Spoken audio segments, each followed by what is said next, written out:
Hello, everybody. My name is George Butler, Business Engagement Manager at the Interact Lab.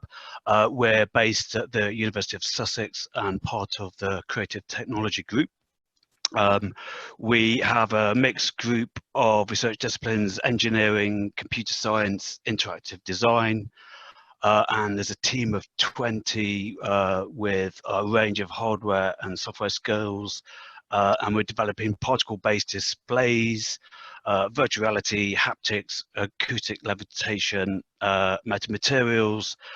Skills include rapid prototyping, 3D printing, etc. Next slide, please.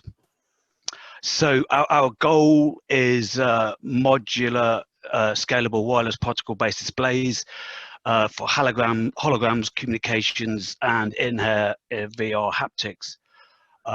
We are looking for the expertise in 5G to help develop these mobile solutions.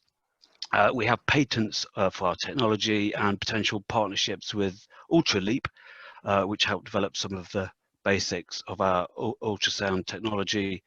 We're particularly interested in companies in entertainment, exhibitions, and communications industries. And we're open for meetings. So yeah, please get in touch. We're happy to have a Zoom meeting with other members of the team. Thanks everybody. Yeah, my details are there.